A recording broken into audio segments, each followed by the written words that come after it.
Olá, olá, galera, tudo bom com vocês? Eu espero que sim. Vamos para mais uma videoaula. E hoje nós vamos falar sobre Brasil Império. Vamos dar início a uma série de vídeos sobre esse período do Brasil Império, a começar pelo período joanino, depois vamos falar do primeiro reinado com Dom Pedro I, depois o período das regências, eita, período conturbado, e depois, por fim, vamos falar do segundo reinado. Então, bora começar a entender como se deu todo esse processo do Brasil deixar de ser uma colônia de Portugal e passar a ser um império. Como que se deu o fim dessa relação metrópole-colônia e todo o contexto de independência do Brasil. Bora lá? Primeiro, é preciso a gente ter em mente que nunca foi simples para os portugueses manter o domínio sobre a população brasileira, né? A população do território brasileiro. Pois se tratava de um grande território com muitas diferenças regionais, principalmente, e que se referiam não apenas a questões sociais e econômicas, mas as próprias relações ambientais, digamos assim. As distâncias eram muito grandes, assim como a demora em percorrê-las, já que era uma época em que os meios de transporte eram o lombo dos animais, né? Barcos e etc. Além disso, também foi um período muito marcado pela escravidão. E aí, quando a gente fala da escravidão, a gente também não pode esquecer que houve muita resistência, não apenas dos africanos que eram trazidos forçadamente aqui para o Brasil, mas também das populações indígenas que também eram escravizadas e que também resistiam. As revoltas de colonos contra a metrópole, portanto, foi muito frequente durante esse processo colonizador, né? E aí os motivos eram dos mais diversos, mas todas elas relatavam o descontentamento dos colonos com as medidas administrativas e com aquilo que eles consideravam ser um excesso de controle por parte do governo português, né? Por parte da metrópole. E aí agora nós vamos entender como que se dá o processo do Brasil deixar de ser uma colônia.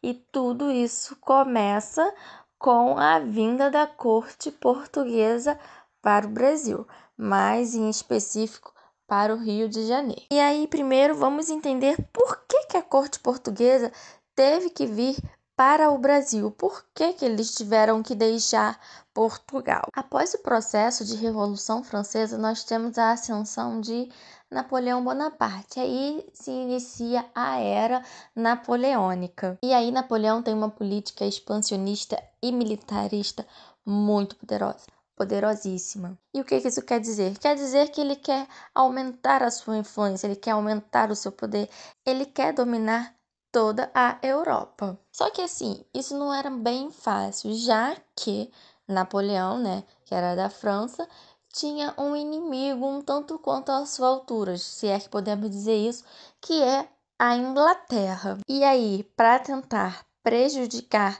economicamente a Inglaterra, deixá-la enfraquecida, Napoleão ele decreta o bloqueio continental. O que seria isso? Seria o bloqueio dos países do continente europeu já sob influência de Napoleão ao comércio com a Inglaterra. E aí os países que não aderissem a esse bloqueio continental seriam atacados por Napoleão. E é óbvio que isso gerava muito medo, já que as tropas militares napoleônicas eram poderosíssimas. Napoleão estava bombando nesse período, literalmente. E é aí que Portugal entra nessa história. Por quê? Pensem o seguinte: Portugal já tinha uma relação um tanto quanto dependência com a Inglaterra, muito principalmente por causa das dívidas que adquiriu com o chamado Tratado de Panos e Vinhos. E é aí que Portugal se encontra numa sinuca de bico, muito sem saber o que fazer, porque ele acabou sendo ameaçado pelos dois lados. Vamos entender isso melhor. Se ele não aderisse ao bloqueio continental, seria invadido pelas tropas napoleônicas. Só que, por outro lado, ele tinha essa relação com a Inglaterra. E aí a Inglaterra, que não é boba nem nada, ameaçou. Chegou para Portugal e falou assim: olha só, se vocês romperem com a gente vai invadir vocês também. E aí, se sentindo encurralado, pressionado por ambos os lados, Portugal tinha que tomar uma decisão. E aí é que ele percebe que ficar ao lado da Inglaterra seria mais vantajoso, digamos assim. Portugal fica ao lado da Inglaterra, só que para fugir dos ataques de Napoleão, eles vêm para a sua colônia mais influente, mais importante. E aí, qual é a sua colônia mais importante? É o Brasil. Então, por conta disso, a corte portuguesa vem para o Brasil. Só abrindo aqui um parênteses rapidinho, é importante falar que essas ameaças napoleônicas, né, elas não eram um blefe. A fama dos exércitos franceses eram super verdadeiras. A Espanha já estava ocupada, tendo o irmão de Napoleão à frente do trono.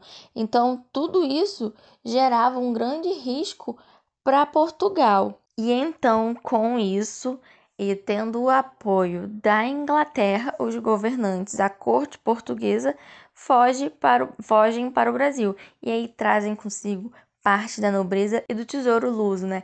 Era a corte portuguesa, ou seja, a família real e mais milhares de funcionários públicos e nobres, com joias, pratarias, porcelanas e, enfim. Com a chegada da família real ao Brasil em 1808, nós temos início ao período joanino, que vai até 1822. Logo quando eles chegam em terras brasileiras, em Salvador mais em específico, já se começa a observar mudanças na relação Brasil-Portugal, com a primeira decisão tomada por Dom João, que foi a abertura dos portos brasileiros às nações amigas. E aí, quando a gente fala nações amigas, entende-se por Inglaterra.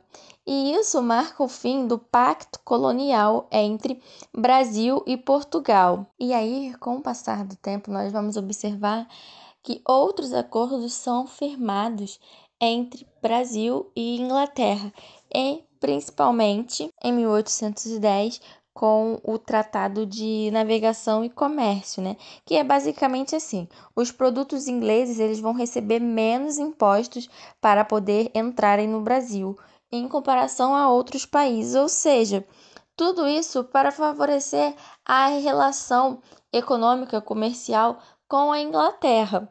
E aí, mais uma vez, isso estava marcando o fim do pacto colonial, que era essa relação Brasil e Portugal, onde o Brasil só poderia comercializar para Portugal e só poderia comprar de Portugal. Óbvio que isso já não agradou tanto assim a elite portuguesa. Então, o Brasil ele se torna sede do governo português. Dom João, como príncipe regente, teve que criar órgãos administrativos para fazer funcionar seu governo. E aí, nesses novos órgãos, contou com seus funcionários portugueses, mas também ele abriu espaços para os representantes das elites coloniais brasileiras. Ou seja, de alguma forma, isso iria aumentar a influência das elites brasileiras. E a partir daí, muitas mudanças começaram a ocorrer, principalmente no Rio de Janeiro, né, que se tornou a capital do reino. Casas foram cedidas para a família real e a nobreza que acabava de chegar. A convivência com novos hábitos e costumes trazidos pelos membros da corte portuguesa transformaram a vida de seus habitantes. A cidade foi sendo reformada, novas moradias foram construídas, bem como os prédios públicos. E para dar ao Brasil uma vida cultural digna da sede do Império, né, dar um ar mais europeizado, fundou também a Biblioteca Nacional, a Imprensa Régia, a Escola de Belas Artes, o Jardim Botânico, o Banco do Brasil, dentre outras instituições. Tudo isso para que o Rio de Janeiro fosse digno de receber a família real, de poder ter habitantes tão nobres assim E aí Dom João estimulou a vinda de estudiosos, de artistas, de viajantes europeus, enfim, para desenhar, para pintar, para escrever muito sobre o Brasil, ou seja, para fazer o Brasil ser um novo lugar, deixar de ter aquele ar de colônia para se transformar num reino. E é aqui, nesse período, que se começa a forjar um processo de nação e um projeto de identidade nacional para o Brasil. Só que tudo isso, todas essas mudanças, todas essas transformações ocorridas no Rio de Janeiro, principalmente, não agradou tanto assim a elite portuguesa. Então, a rivalidade entre as elites portuguesas e brasileiras já começavam a ser acirradas. Só que nem tudo são flores, né? Ao mesmo tempo em que essa vinda da família real para o Brasil trouxe esse novo ar para o Brasil, também muitas coisas perduraram, quer dizer, até mesmo se intensificaram, como a escravidão, principalmente com a atividade cafeeira, que nós vamos ver que isso vai se tornar principal fator para a economia do Brasil. Então, se fez cada vez mais uso de mão de obra escrava. E aí, no plano da política exterior, Dom João também toma algumas medidas que são importantes, como a própria conquista da Cisplatina, né, que hoje é a região ali do Uruguai. E aí nós vamos ver que depois no primeiro reinado, essa região ela é perdida. Além disso, após a derrota de Napoleão na Europa e com o objetivo de participar dos acordos com os países europeus, Dom João resolveu transformar a sede provisória do seu império, provisória até então, né, Brasil, em Reino Unido a Portugal e Algarves. Isso em 1815. Só que nem a derrota de Napoleão, nem a paz em Portugal foram motivos para que a família real voltasse às terras portuguesas. Só que aí é óbvio que as elites portuguesas não estavam nem um pouco satisfeitas com toda essa situação. Mas então por que a corte portuguesa não voltava para Portugal? Será que é porque eles tinham gostado tanto do ar, do clima daqui, tinham amado tanto o Brasil que decidiram ficar? Não, não é bem por isso. No restante da América, as antigas colônias europeias estavam se tornando independentes, estavam fazendo seus processos de independências. E aí, óbvio que mais cedo ou mais tarde isso iria respingar, né, digamos assim, no Brasil. Mas vamos entender como é que se dá o fim do período joanino. Com a morte de sua mãe, Dom João, o então príncipe regente, ele é consagrado rei. E no Brasil foram realizadas grandes celebrações para a coroação do monarca. Só que temos que lembrar sempre, Portugal não estava nada satisfeito com essa situação. E em 1820 estourou uma revolução liberal em Portugal. Os portugueses, que desde há muito tempo estavam descontentes com seus governantes e se sentiam abandonados pela corte, já que desde a derrota de Napoleão, a corte não tinha voltado a Portugal. E aí o reino de Portugal ele estava sendo governado por um soberano que estava no Brasil. Até então, uma colônia portuguesa. E foi aí que os portugueses não aguentaram mais, foi a gota d'água. Eles se rebelaram e exigiram a volta do rei e da corte e também de uma nova constituição para Portugal. Só que novamente a corte se vê numa sinuca de bico. Em Portugal, se ele não retornasse, ele poderia perder o trono. Mas se ele fosse, a elite brasileira já demonstrava claramente que não iria deixar o Brasil ser recolonizado, ou seja, voltar a ter o status de colônia, né? Possivelmente eles iriam fazer o processo de independência, coisa que a corte portuguesa não queria. E aí, para resolver esse impasse, Dom João, ele retorna a Portugal e seu filho, Dom Pedro, fica no Brasil. E aí agora Dom Pedro, como regente do Brasil, ele junto com seus assessores, principalmente José Bonifácio, eles iniciam uma série de articulações com um membro das elites brasileiras. E aí, quando Dom João ele sai do Brasil e retorna a Portugal, as estratégias, né, de articulação com os membros das elites brasileiras, elas meio que surgem um efeito, que é a independência do Brasil. Sabendo que lá em Portugal haveria muita pressão para que o Brasil fosse recolonizado, as elites brasileiras não poderiam deixar isso acontecer. Então, articuladas com Dom Pedro I, fazem a independência do Brasil.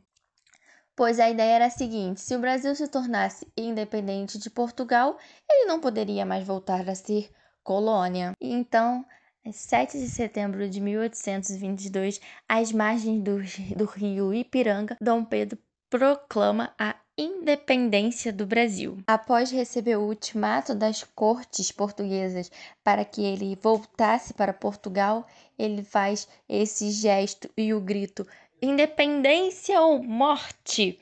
E aí isso de fato entra para a história, né? Só que, no entanto, todo esse processo de independência, nós vamos observar que não houve mudança nas estruturas sociais e econômicas do Brasil, além do fato de não ter ocorrido participação popular. Só que aí isso é cena para os nossos próximos capítulos, senão essa aula vai ficar muito grande. Então, é isso, galera. Eu espero que vocês tenham entendido como que foi esse processo da vinda da família real portuguesa para o Brasil em 1808 e entendido também o chamado período joanino, período esse que foi fundamental para a independência do Brasil. Então é isso, galera. Eu espero que vocês tenham entendido. Beijos e bons estudos!